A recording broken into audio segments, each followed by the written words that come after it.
Is diversity and inclusion part of your workplace or organization? If so, listen on.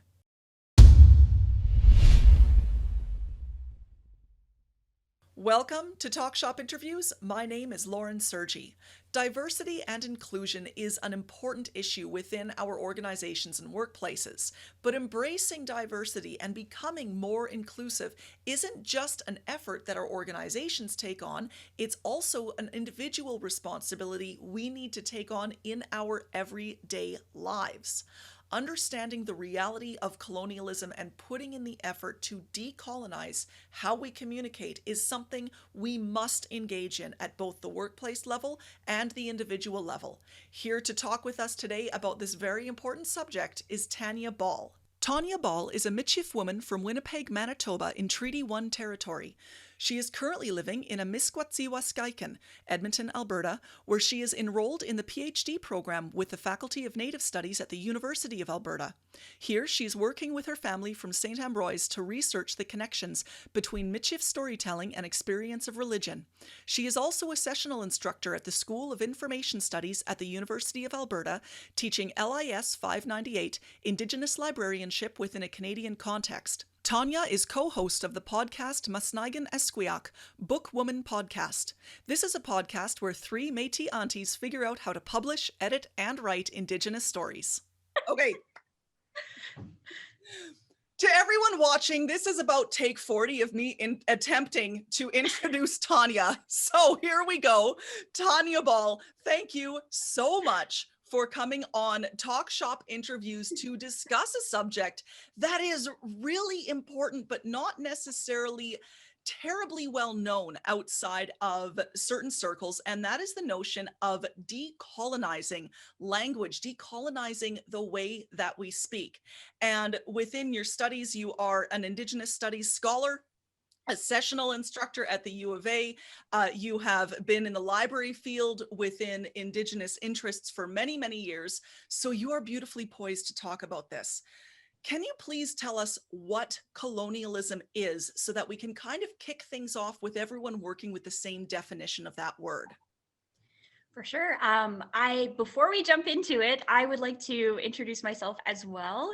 This is a kind of I don't want to generalize, but this is how us Métis folks kind of do it. We like to introduce ourselves as well so that you know where my family comes from and so that you know who I'm accountable to and responsible to and where my information is really coming from. Because there's no such thing as an Indigenous expert, of course. So Tanshe Kiawao, hi, how are you? My name is Tanya Ball. I identify as a Métis Michif woman. I was born, not getting born now, but I was born in Treaty 1 territory in Winnipeg, Manitoba. My family, though, is actually from a small Métis village, which is northeast of Winnipeg, and it's called St. Ambrose, Manitoba. It's a small village, and it's actually one of the last places in Canada where there are Michif speakers, so that's pretty rad.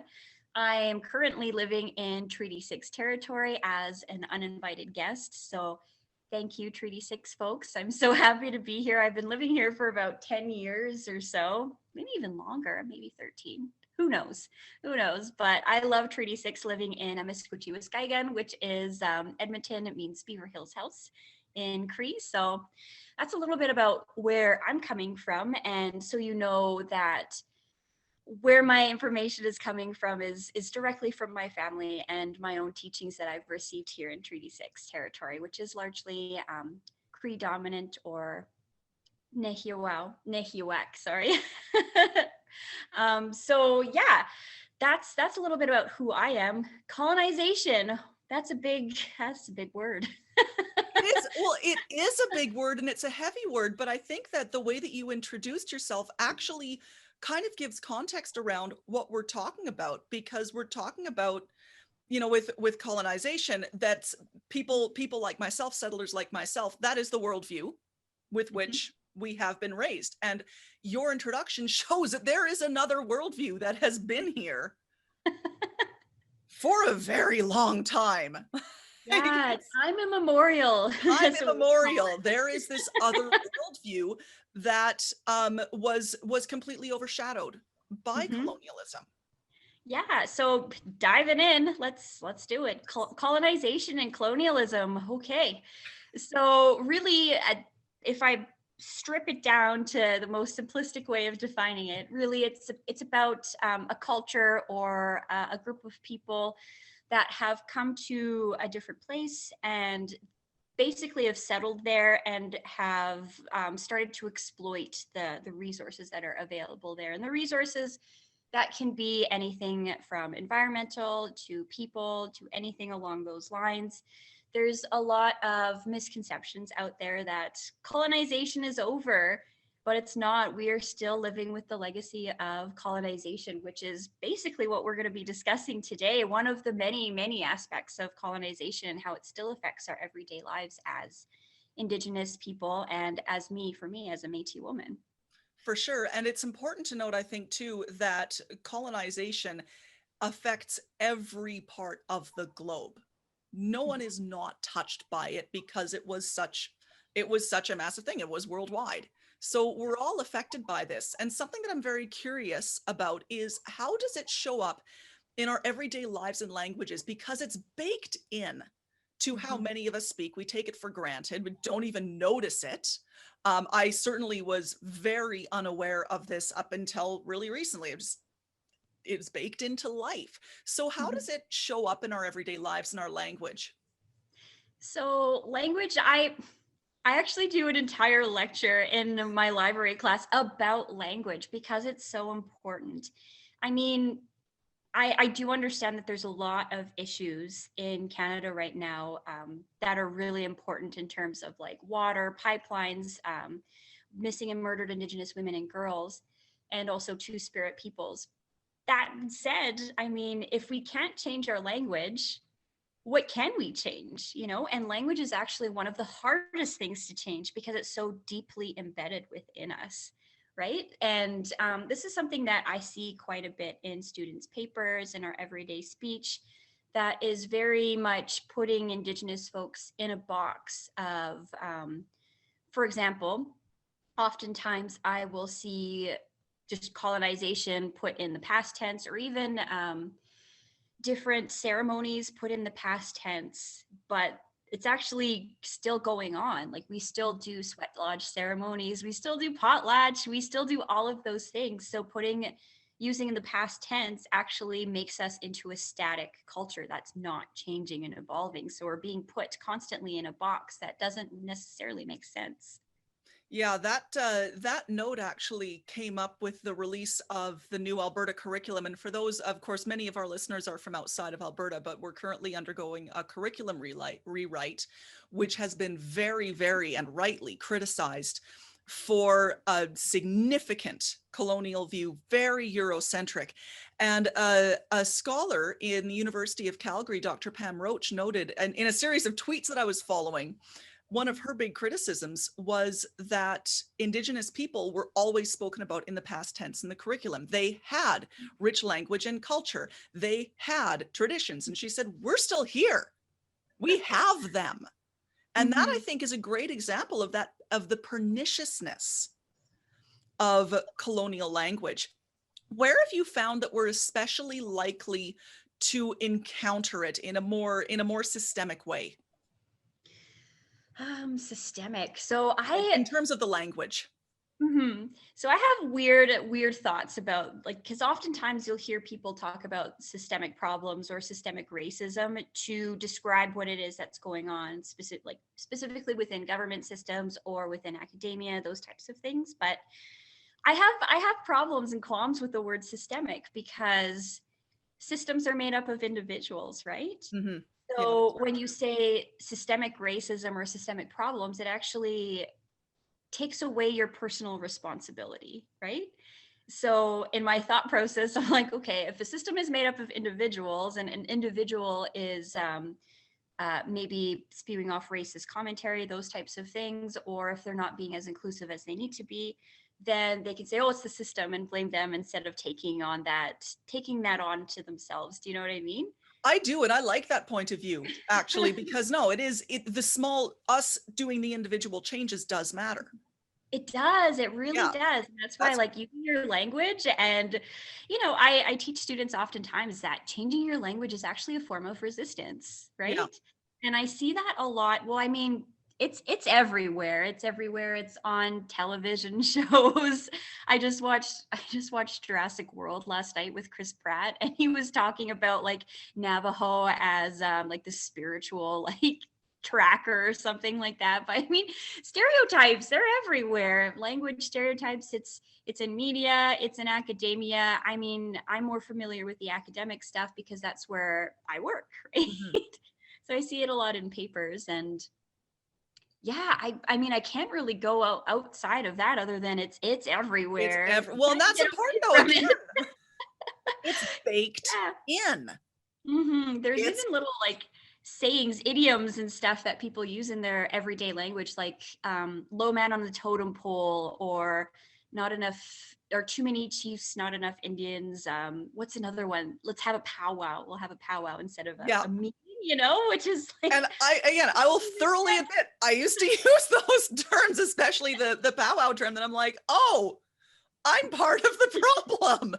Time to change it. And that's the thing. You can change this. You can change the way you speak, and that is huge. That's huge in absolutely. terms of removing it from the language.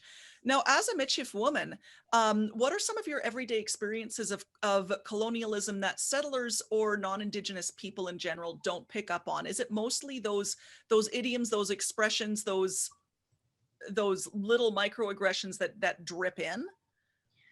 Microaggressions. Ugh, those are the worst. It's like a death by a thousand cuts, right? So if you're not feeling like yourself in a day, when you have a bad day, those microaggressions, they affect you a lot more than it would on when you're having a good day. Hmm. But I'm trying to think of all of these effects of colonization. I mean, it's hard to pick one thing, but since we're talking a lot about language, and I mean, since communication is one of the main things in your podcast here, one of the biggest things that I see quite a bit is the word métis. Because you We spoke see you about see that the before word, we came on. yeah. Yeah. So I haven't dived too deeply into the new curriculum because I can't do that right now. I need a little bit of a break from that I'll stuff. do it right now. But there's so many misconceptions, especially around the word Métis and how people identify as Métis. Because when I grew up using, I guess I was taught that Métis meant half French and half Indigenous, right? Hmm. Which isn't necessarily true, at least anymore. Maybe at the very beginning, like hundreds of years ago, of course, yes, that was that. But we've evolved and we've changed. We're now our own distinct culture, and we do our own things. We have our own language, all of those things. So it's a huge misconception. And also the fact that Métis people are all the same. I mean, our homelands spreads really far. It's from Alberta all the way to parts of Ontario. We go up north, we go down south into the States. Like, we are kind of spread around, right? So there's even different cultural nuances and different distinctions within Métis culture as well. For example, like, we see Métis often with an accent on the E, right? Yeah. Yeah, so that's actually denotes like a French Métis. So I use an accent because my ancestors are primarily French, from the, I guess, European side. But my good friend Kayla, who is actually a co-host of a podcast that I'm on, Miss Megan Iskwiak, she's not French at all. She comes more from the pardon me, she comes more from like the English Scottish kind of Ukrainian side, and so she doesn't actually use an accent on the E. So depending on where your ancestry comes from, you will use accent or no accent, right? So that's a really big misconception that Métis people are just half this, half that. So people kind of, I'm okay. How do I describe this? It's so complicated. There's so many books that you can read about it. My the dean, actually, Chris Anderson of Native Studies, he wrote a book about, it's called Métis, And in this, there's a really famous quote, and he says, Métis is not the soup kitchen of all Indigenous peoples, right? That's a good So, one. yeah, Sure. I would say that that's, as a Métis woman or a Michif woman, that's one of the biggest things that I come across, is that nobody really even knows what Métis even means, Yeah. or that we're actually distinct even within ourselves, right? Yeah. Well, I think it's that habit that Oh, many I've got have you. of broad stroke painting Mhm. a large group with a single term, a single brush, and not considering that, hey, wait a minute. You know, there's there's layers. There's layers to all, you know, to every people's. There's layers to all cultures, and recognizing that is really important. Oh, You know, thinking in terms again of that very colonial mindset, the distinctions between First Nations and Indigenous, and those terms, all mhm. of those terms as well, like to just use them interchangeably, I imagine is the equivalent of just broad brush. Whoosh.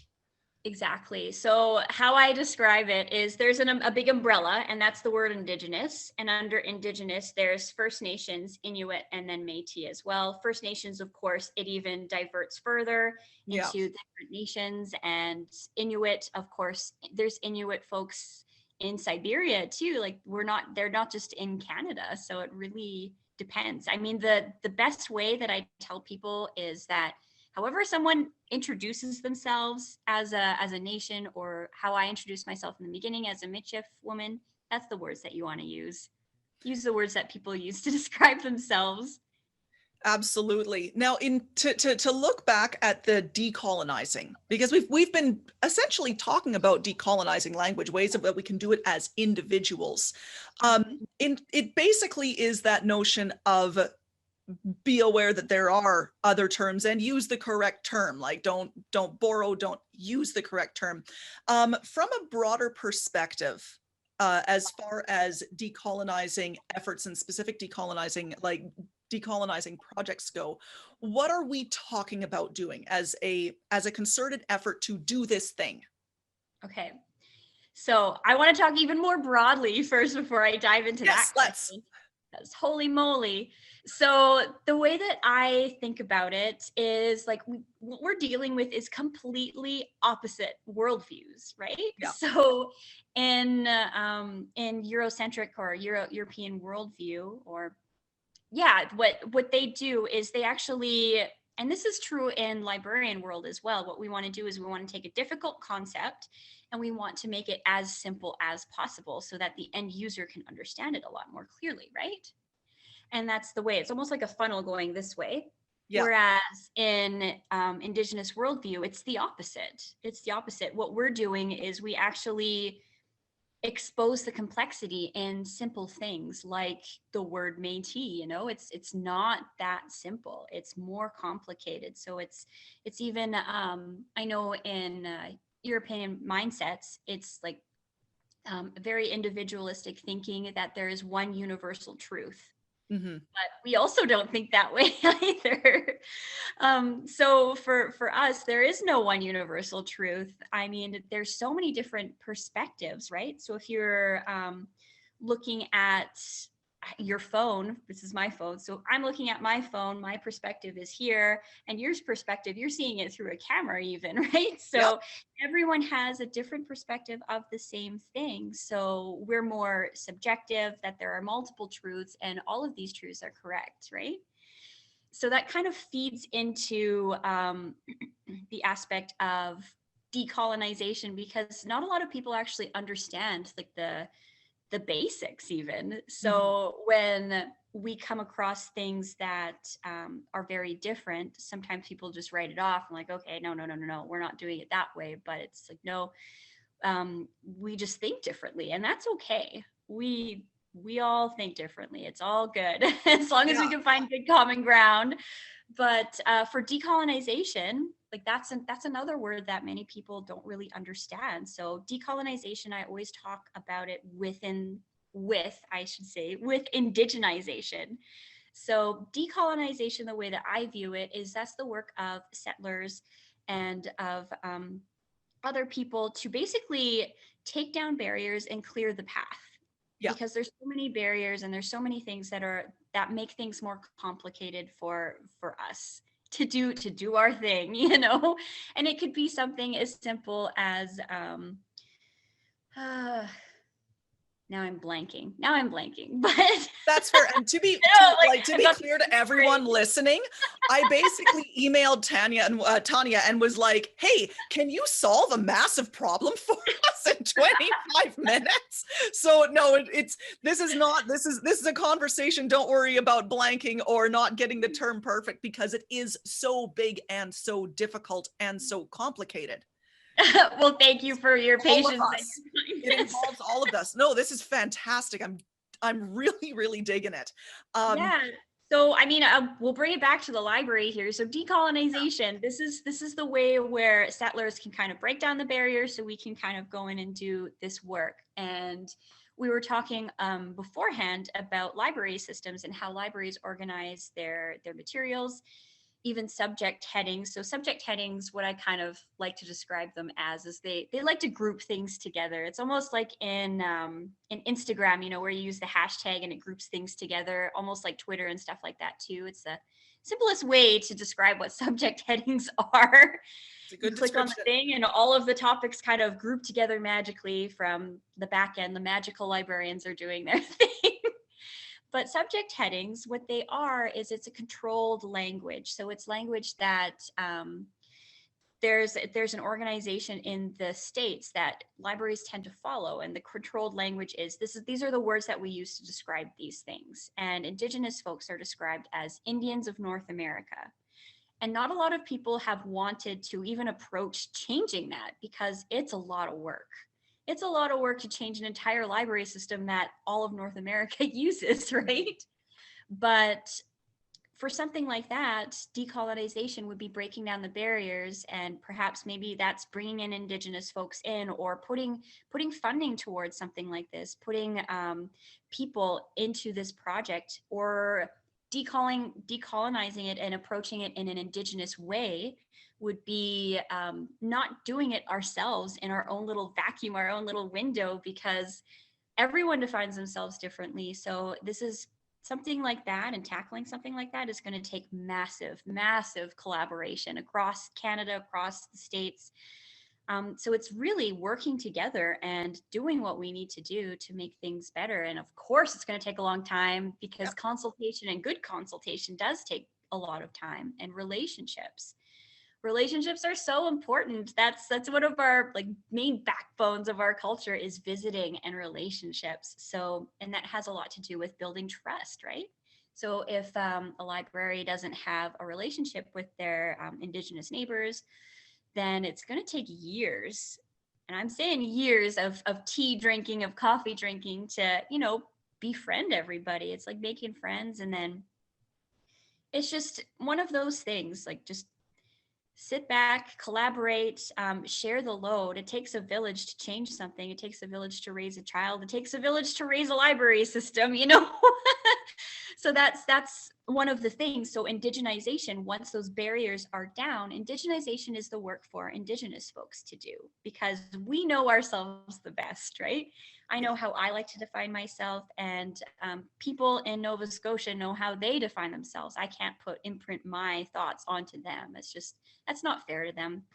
So it's talking to individuals and talking to Indigenous folks across Turtle Island as a whole, and saying, how do you want to define yourself, and explaining to them why this is important. Because there's nothing worse than doing a library presentation of how to find materials on Indigenous cultures and Indigenous peoples' histories, all that type of stuff, literatures. And I'm using the plural specifically here because we're not all the same, right? So Yeah. you always want to pluralize Indigenous peoples, because there's a lot of folks that have argued for that, right? Yeah. So I'm going off on a tangent here. Not no, not Just at all, thinking. because again, it's all connected, especially when you look at it from that paradigm of language. Yeah. Language reflects how we think. Hmm. And it's hard to change how you think, and it is hard to change language, but it is possible. And it doesn't, it's from the perspective of a settler, to me it's even like it really isn't even all that scary. I don't need to put myself out a great deal to do this, to be like, oh wow, the world doesn't revolve around, like really focusing in on the Eurocentric viewpoint that that many settlers are raised with. The world doesn't revolve around this. This is not the only way of thinking. And Mm-hmm. that's the really great thing about the, you talking about subject headings and the library example, because those classification, for you non-library folk, oh God, I'm sorry that I'm just like now plunging you into library land, which is something I've, again, never done on this podcast. But for non-library folk, those classifications are how the whole thing runs. Mm-hmm. And when I first heard about the decolonizing library classification systems, um, I was following a lot of library hashtags at the time, and people on Twitter were going nuts about what's wrong with the Dewey Decimal. Oh, so now you're coming after the Dewey Decimal System, and it's like, it's really racist. Yes, we need Yeah. to. Like, It's so bad. it's so bad. It is so bad. Dude came up with this back in the Victorian era. Like, Mm-hmm. it's okay to let it go and to change the way that we think and that we look at how we know things and how we understand things. But it is also a big effort. It Yeah. takes time. It takes the relationship buildings. But it's important. It's not just worth it. It's crucial that Mm-hmm. we do. And so looking at decolonizing and the issue with colonialism through that lens of library classifications, it's like, yeah, it's shifting how you think about a thing. Exactly. Well, this is it's a lot of emotional labor Yeah. doing this kind of work. And I'm saying that because part of my job at one point was interviewing people and asking them about Indigenous initiatives and pretty much like, why aren't you interested in this stuff? Like, what can we do to like get you more involved? And a lot of it revolves around anxiety. People don't want to make a mistake. They're afraid of making a mistake, but that's part of it. That's part of it. And if you have a good relationship with an Indigenous person, they will tell you, hey, that's not how we do it. We do it this way instead. And being corrected like that is actually a really good sign within our culture because it means I respect you and I trust you enough to tell you the truth. Yeah. And also, there was another thing that I was thinking about that I wanted to pull that thread a little bit while you were talking, and it just left me. It left me, of It'll come course. back.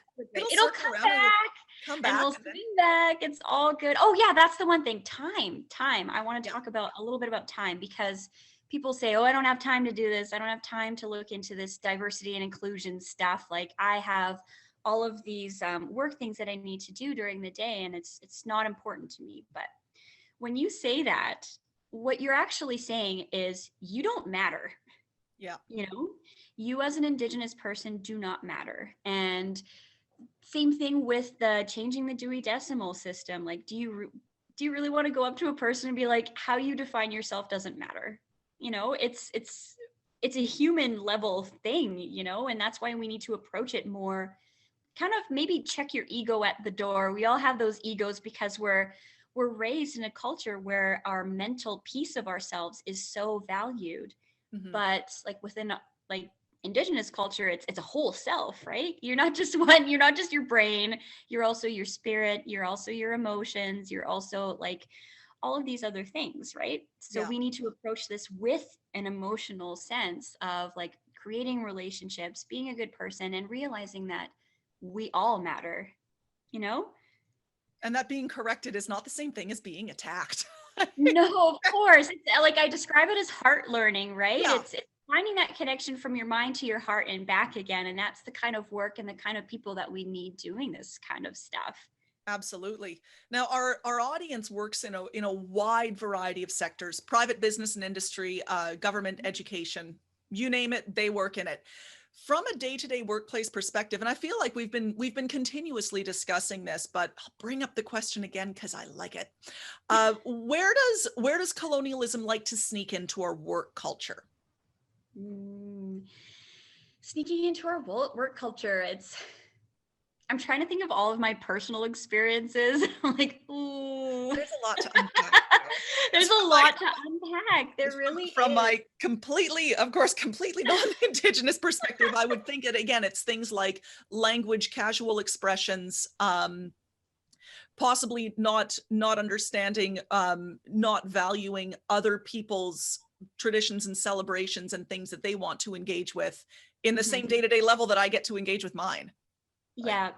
Yeah. Well, there's so many instances that I've been invited to meetings as the token Indigenous person, you know. yeah, It's very tokenizing, and you don't want to do that to your Indigenous employees. I've experienced that, not just at I guess I've experienced that at pretty much every single workplace that I've been in, we've with the checked the exception box. of, yeah, with the exception of a few places, of course. But yeah, they're about checking the box and saying, oh, we did the thing, we did our consultation, we talked to one single person and they said yes.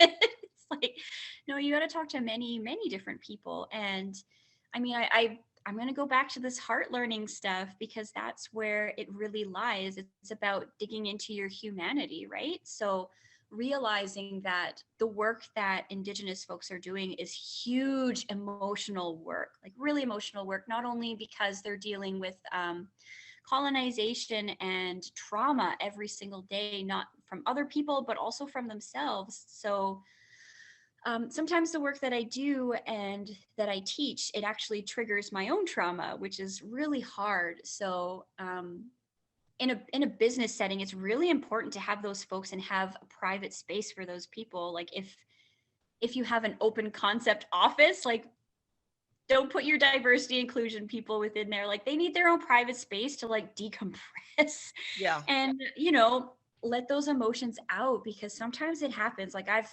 cried in my office a couple of times. I've had students cry in my office because when you're working with I have a hard time, maybe underrepresented communities, I guess. Like there's a certain camaraderie about that. So we understand each other at a basic human level that not many people really fully understand or really want to take the time to understand, because it's hard work looking at your inner self, right? yeah, You always want to look at your inner self and deal with your own trauma before going out into communities, because communities, they're dealing with so many barriers that you don't want to bring your own crap to the table, right? They have enough yeah, stuff going on. They don't want to like what is it? When you're having a really emotional moment and somebody will come in and make it about them. It's like, no, no, no, no. yeah. This is Like, that's this not is not about helpful. you. This is not helpful. I can't console you right now because I've got so much on my own plate. So I guess the main problem, I would say, is a basic lack of understanding of how we do things. Hmm. So the number one thing that I always suggest is there's actually a free online course. It's called Indigenous Canada. I can send you the link if you'd like, Lauren. But Absolutely, yeah, we'll put it in the description down below. so the faculty that I work in, the Faculty of Native Studies at the University of Alberta, they're actually working right now on a lot of free open online courses for people to learn about stereotypes, to learn about Indigenous history, those types of things. Because once you realize and get a sense of the barriers that we're dealing with, it's a lot easier to approach these things from a different side or a different angle, different perspective of like, okay, check your ego at the door and let's work together and do the thing, you know? Yeah. Well, and to wit, I'm a few modules into one of the free courses, and Mhm. anyone watching, take the courses. They are free. They are phenomenal. And what I found is like, oh, okay, that makes sense. Mhm. Now I don't feel attacked. Now I don't feel put out. Like, okay, there's it. I don't know. It kind of helped. It really helped me wrap my head around the issue. Yeah. And Sometimes language, you're like walking around in this minefield. You're like, oh my gosh, I can't do it.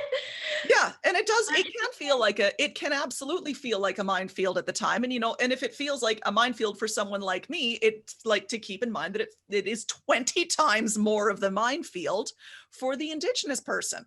Like Mhm. it's that much more.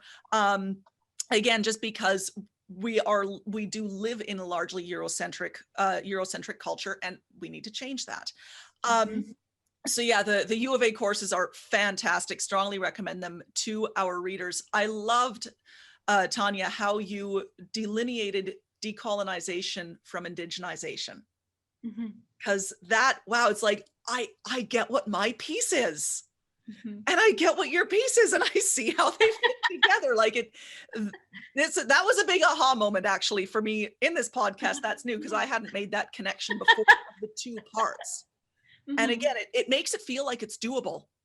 Yeah. Well, that's a big piece. Like it's like, it's so daunting that you're like, I can't do it. I'm going to make a mistake. But as soon as you realize, you know what, you are going to make a mistake, and that's okay. And if somebody corrects you on it, like, that's fine. It's actually not only fine, but it's really good. It's really good because we want to celebrate our mistakes, right? Yeah. So it's changing that perspective within our own minds and our own spirits. It's really hard. Yeah. Mm-hmm. But again, it's that acknowledging that yes, there is this worldview. Yeah. It isn't just one way of looking at things. It's you have to see things from multiple angles, and that really is critically important because of course. Oh, I'm trying to get there. I'm trying to get there, Tanya, and describe it. Because our Indigenous peoples are here. They're not a footnote like they were in the curriculum. Yeah. I think. Yeah. And I'm gonna. This is where Lauren. Oh, I'm like, oh God, I sound like such a European.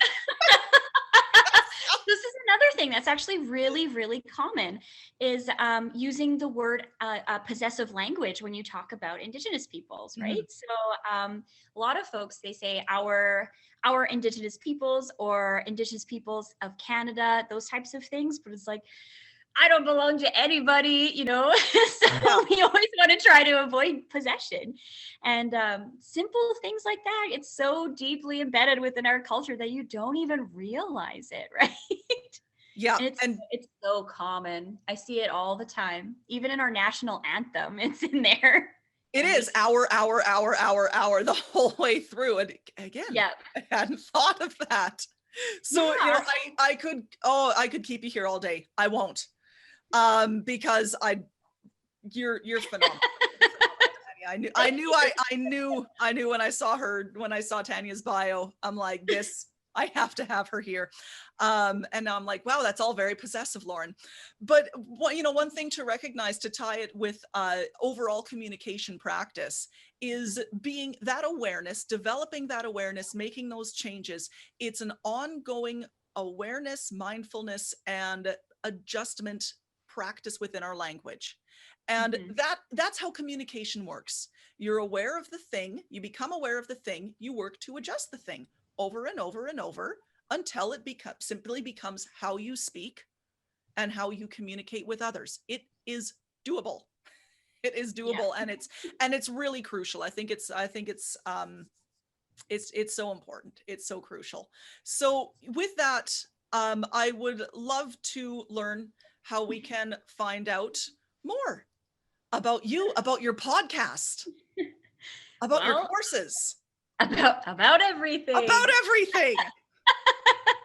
So I do have my own podcast. Again, it's called Mesnaigan Iskoyak. It's called the Book Women Podcast. It's me and my two buds, Sheila LaRock and Kayla Larson. We call ourselves book women because there's not actually a word for librarian in Cree. Huh. So we settled on that because all three of us, we actually met in the library. So right now we're working with ILSA, which is the Indigenous Literatures Association in I think it's North America, but we're doing a book club. So every single month we are highlighting an Indigenous artist or writer, whoever they are. Sometimes we do interviews with Indigenous writers. Our podcast is all about Indigenous storytelling, writing, editing, publishing, all of it.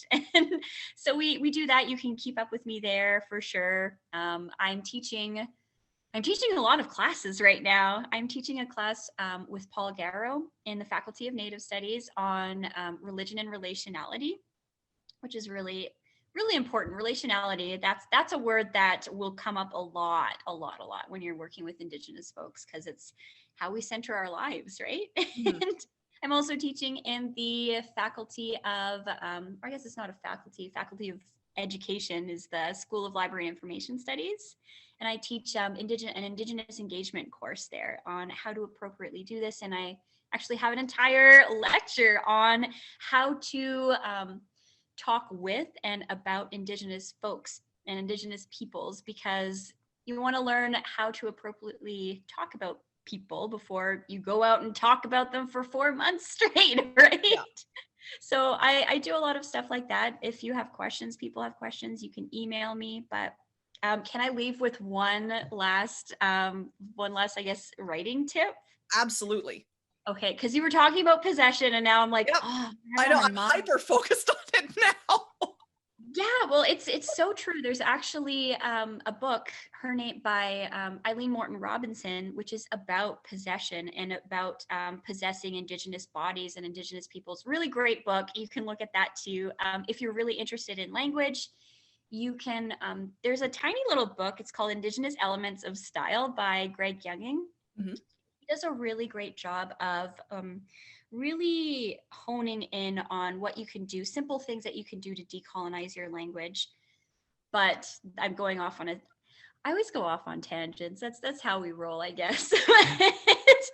Possession. Let's talk a little bit about that, because the number one thing that I like to talk to students about is bringing things back to the land. When we talk about the land, the way that relationality works is there's a lot of protocol involved, cultural protocol, which is like red tape. It's our rules of how we appropriately approach our relationships. So we have a specific relationship with the land, and we don't really see, I know in I want to say European thought process, or like our mainstream culture, we see things like in a triangle where humans are at the top and then the flora and fauna are at the bottom. We don't see things that way. It's more of like a circle where humans are there, plants are there. There's no one that's greater than the other. In fact, like we're all equal and we all kind of fit into each other, right? So when you're writing about the land, I always encourage students to capitalize the word land, because in English grammar, you always want to capitalize your pronouns. So you capitalize my name, capitalize always the I in Indigenous, of course. Yep. So land, if you capitalize the land, what you do is you actually elevate it to a human level, right? So yeah, I'll always capitalize it. And it's really important, and it kind of feeds into Indigenous ways of thinking and ways of being and knowing, because like the way that we think is like we see plants and trees and animals as our cousins, as our brothers, our sisters. And if you view things like that, like you're not going to exploit them. You're going to treat them with a lot more care, right? Like you're not going to go up to your grandma and like, break her arm off or something like that, like that was a really morbid example, but you're not going to blast a giant hole in the side of a mountain. Exactly. Poor old grandma. You're not going to do that to her, right? Yep. So if you start seeing the environment as if they are, as if they're human, or as if they have as much power as we do, then we learn to treat them more respectfully, right? Yeah. So I always capitalize the L in land just to kind of push that button a little bit, and people start to question things when I do that, which is what I like to do. Well, yeah. Also, like my little act of resistance, like, thank you. It's the English language against itself. Yes. Yeah. It's like, see, now you're thinking about it. And those nuances build. That's where coming into language describes how we think. So changing your language can change the shape of how you think. Absolutely. And, it's super important. So I will be putting links to the books that you recommended down below, to the courses with the School of Library Studies. That's my alma mater too. Down below. Shout out to U of A SLIS. And I just want to end with thank you so much. Thank you so much for coming on today. I was really excited about this interview, and I know that everyone watching is going to get a lot from it. So thank you. Thanks for having me. This was really fun. Good morning. It was lots of fun. Wake up. And to everyone who is watching, thank you for watching this episode in particular today. If you want to get caught up on any past episodes or be notified of the next one that's coming out, head on over to laurensergi.com and sign up in the pop-up. That's the easiest way to receive notifications. Thank you again for coming to Talk Shop Interviews, and I look forward to seeing you again next time. Take care.